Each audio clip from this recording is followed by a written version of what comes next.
we need to innovate right now, right here.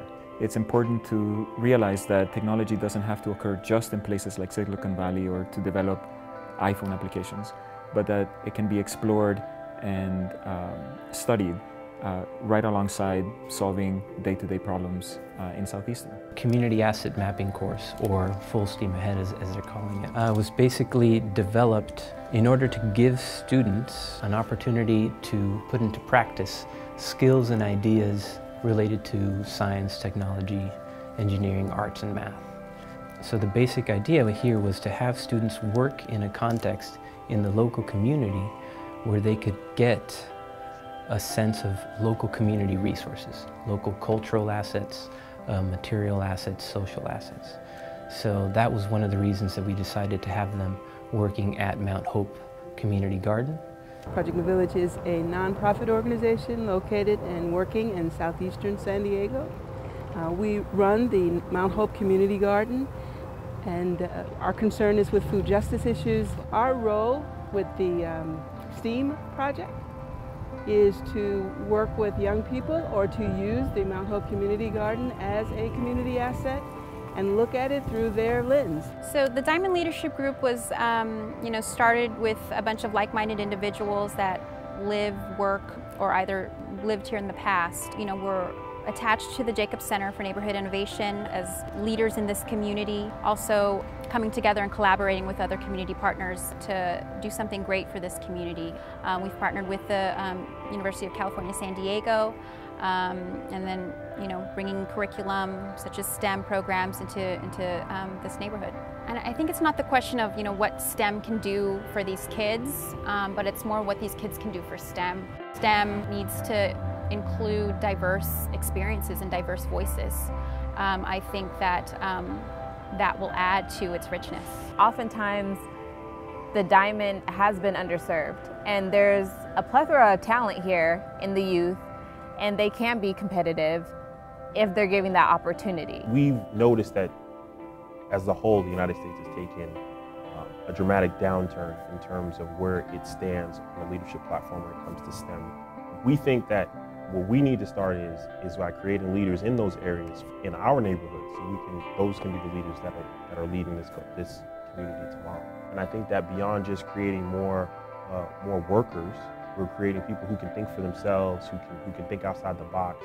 And I think that by creating leaders, we're creating people who understand the value of equity in this community, and how by taking ownership and understanding the technical aspects of any project are going to be the things that are going to push us forward. One of the issues that you run into when you're looking at STEM education is this sort of single-minded focus just on technology.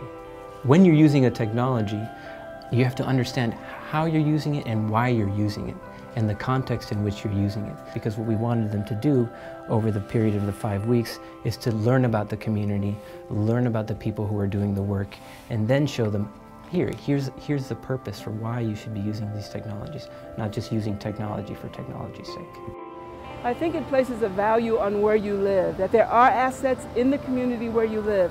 Most of these are probably college-bound students that will probably go other places. We are hoping that they have reasons to come back and invest in the community where they live. So I think whether it was the garden or some other place, it gives them an opportunity to concentrate on the community where they live, to see the value and what we have here and what they are a part of.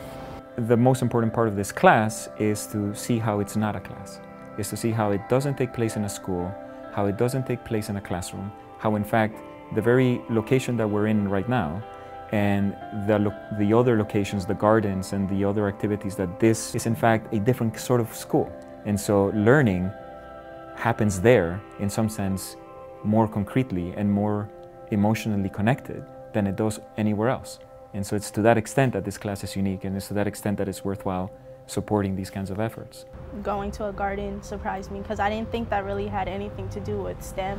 At school, when you just have a book and a notebook, you fall asleep and you have to listen to the teacher or whatever, but here, as soon as you come outside and go to the garden, you just wake up. They help us learn more stuff than we thought that we would. We're oh, it's a garden, but when we got there, it's we learned a whole bunch of stuff that we didn't think that we were going to learn.